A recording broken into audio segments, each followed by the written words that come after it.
कहते हैं और क्या नहीं कहते हैं उसके ऊपर थोड़ा सा चर्चा करने वाले हैं। तो कुछ टर्म्स हैं जिनको हम डिफाइन करने वाले हैं कि कौन सी टर्म्स कहाँ काम आने वाली है। एलएलबी में हमें इसकी जरूरत पड़ती है और इसके बाद में भी जब हम प्रैक्टिस करने जाते हैं तब भी हमें पता होना चाहिए कि किसको क्या कहते हैं और कहाँ पर क्या लिखा जाता है। यानी कि सिविल कोर्ट में अगर कोई सूट फाइल करता है तो उसे उस समय क्या बोलेंगे, क्रिमिनल कोर्ट में अगर कोई सूट फाइल करता है तो उस व्यक्ति को क्या बोलेंगे, कोई अपील में जाता है तो उसे क्या बोलेंगे, और अगर कोई एप्लीकेशन देता है तो उसे क्या बोलेंगे। तो चलिए इन टर्म्स में कुछ जो डिफरेंस है वो आज हम पढ़ लेते हैं। तो सबसे पहले हमारी है प्लेंटिफ, कुछ लिखे मैंने, प्लेंटिफ, पिटिशनर, एप्लीकेंट, अपीलांट और प्रोसिक्यूटर। सबसे पहले हम स्टार्ट करते हैं प्लेंटिफ से। तो प्लेंटिफ वो व्यक्ति होता है जो कि सिविल मामले में, मैंने यहां लिख रखा है कि प्लेंटिफ सिविल मामले में होगा और वो व्यक्ति होगा जो केस फाइल करेगा, जो वाद लेकर आएगा न्यायालय में, वही प्लेंटिफ कहलाएगा। और जिसके खिलाफ लेकर आएगा वो क्या कहलाएगा, डिफेंडेंट। बाकायदा मैंने यहां लिख दिया है प्लेंटिफ वर्सेस डिफेंडेंट। तो सिविल मामलों में जो वाद लेकर आएगा वो प्लेंटिफ कहलाएगा और जो जिसके खिलाफ वाद लेकर आएगा वो डिफेंडेंट कहलाएगा। मान लीजिए ए को अपनी जमीन के लिए या किसी भी चीज के लिए कोर्ट से न्याय चाहिए, न्यायालय में जाना है, तो ये जो न्यायालय में जाएंगे ये प्लेंटिफ कहलाएंगे। और जिसके खिलाफ जाएंगे, बी ने अगर इसकी भूमि पर कब्जा कर रखा है, कोई भी XYZ कोई भी ऐसी सिविल मामला है, तो वहां पर बी डिफेंडेंट होंगे और ये जो कोर्ट में जा रहे हैं ये क्या कहलाएंगे, आपके प्लेंटिफ कहलाएंगे। तो ये आपको होप सो समझ में आ गया कि प्लेंटिफ और डिफेंडेंट क्या होता है, वादी प्रतिवादी, और ये होते हैं सिविल मामले में। अब हम आ जाते हैं पिटिशनर। पिटिशनर आपने कॉन्स्टिट्यूशन लॉ के अंदर कई बार पढ़ा होगा।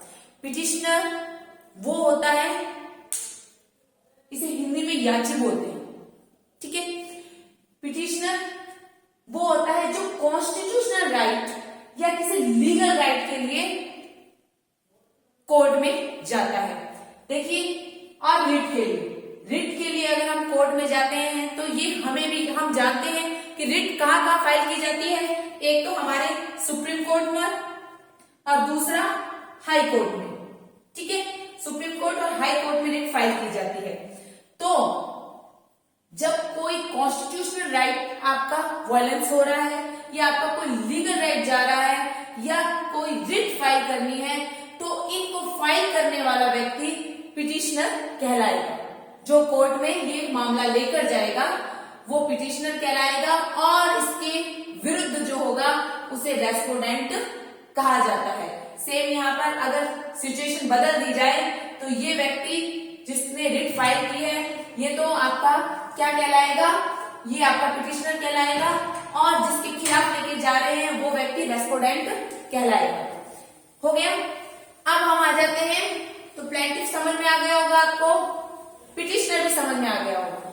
देन नेक्स्ट पर आते हैं हम, और वो क्या होता है आपका एप्लीकेंट। एप्लीकेंट कौन होता है, एक एग्जाम है और एग्जाम के लिए मुझे फॉर्म भरना है, तो फॉर्म भरने वाला क्या कहलाएगा, एप्लीकेंट ही कहलाता है। तो यहां पर ये चीज बड़ी ध्यान रखना, एप्लीकेंट सिविल और क्रिमिनल दोनों मामलों में हो सकता है। जो न्यायालय में कोई एप्लीकेशन फाइल करना चाहता है, अभी तक जिसे एक्सेप्ट नहीं किया गया है, तो वो क्या कहलाता है, एप्लीकेंट कहलाता है। और एप्लीकेंट सिविल में भी हो सकता है और क्रिमिनल में भी हो सकता है। यहां पर जो आपकी एप्लीकेशन देने वाला व्यक्ति होता है वो एप्लीकेंट कहलाता है। और एप्लीकेशन जैसे कि मैंने यहां लिख रखा है, एक एग्जांपल है बेल एप्लीकेशन, जो आपकी जमानत की होती है वो हमेशा एप्लीकेशन ही दी जाती है और कोर्ट उसके बाद में उसे एक्सेप्ट करेगा। जब तक कोर्ट उसे एक्सेप्ट नहीं करता है तब तक वो क्या कहलाएगी, एप्लीकेशन ही कहलाएगी। और एप्लीकेशन करने वाला कौन कहलाएगा, कहलाएगा? एप्लीकेंट ही कहलाता है। तो ये भी आपको समझ में आ गया होगा। ये सिविल और क्रिमिनल दोनों में होता है। जो कोई एप्लीकेशन देता है वो एप्लीकेंट ही कहलाता है। ठीक है, अब हम आ जाते हैं अपीलांट। अपीलांट कौन होता है? अपीलांट वो व्यक्ति होता है जो अपील में जाता है। जो व्यक्ति अपील में जाता है। अब अपील में कौन सा व्यक्ति जाएगा? मान लीजिए ए और बी दोनों में डिस्प्यूट था। ठीक है, निचली कोर्ट ने डिसीजन दिया, उसके अंदर ए एग्रीड पर्सन हो गए हैं। हमारे एग्रीड पर्सन यानी कि जो पीड़ित हैं, हार चुके हैं मामला। ठीक है, और मामला इनके फेवर में चला गया, बी के फेवर में आ गया है। बी यहां पर, जिसे हम सामान्य भाषा में कह चुके हैं कि बी इस मामले में जीत चुके हैं और ए हार चुके हैं। अपील में वही व्यक्ति जाता है जो जिसे कुछ और रिलीफ चाहिए, जो निचली कोर्ट के डिसीजन से सेटिस्फाई नहीं है। तो यहाँ पर एग्रीड पर्सन क्या करेगा? अपील में जाएगा। और जब अपील में जो व्यक्ति जाता है वो क्या कहलाता है? अपीलांट कहलाता है। तो सेम इस सिनेरियो को अगर आप लेकर आएंगे तो यहाँ पर इसने केस फाइल किया तो ये प्लेंटिफ कहलाया। ठीक है, अब मान लीजिए इस केस के अंदर हुआ क्या कि बी हार गए हैं। बी है मान लीजिए हमारे एग्रीड पर्सन, बी हार गए हैं, तो अब बी जाएंगे ऊपर अपील में। तो जो बी अगर अपील में जाता है तो वो क्या कहलाएगा? अपीलांट कहलाएगा।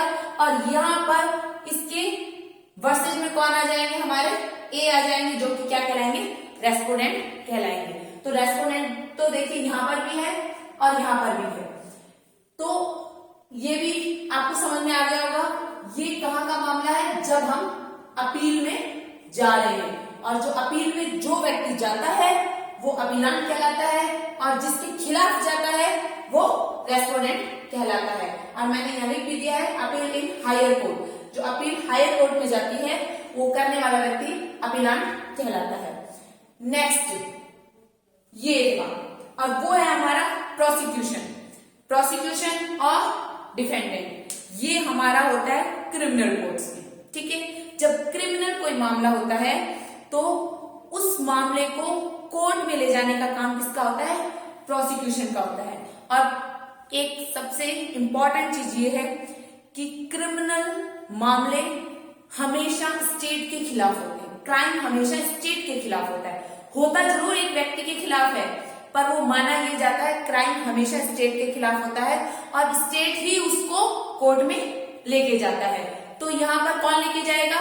यहाँ पर मामले को स्टेट ही कोर्ट में ले जाएगा और स्टेट की तरफ से पब्लिक प्रोसिक्यूटर, लोक अभियोजक मामले को कोर्ट में ले जाएगा और उसे क्या कहेंगे? प्रोसिक्यूटर। उसे प्रोसिक्यूटर कहेंगे। और जो एक्यूज्ड पर्सन होगा यानी कि जो अपराधी होगा वो हमारा डिफेंडेंट कहलाएगा। ठीक है, तो ये भी आपको सारा समझ में आ गया होगा, आई होप सो, कि क्या डिफरेंस है प्लेंटिफ में, पिटिशनर में, एप्लीकेंट में, अपीलांट में और प्रोसिक्यूशन में। इन सभी को हमें ध्यान में रखना है, क्योंकि जब भी ड्राफ्टिंग की जाती है तो ये शब्द बार बार आते हैं। तो आज के लिए ये क्लास यहीं खत्म करते हैं। मिलते हैं नेक्स्ट क्लास में कुछ और इंटरेस्टिंग टॉपिक के साथ में। Thank you.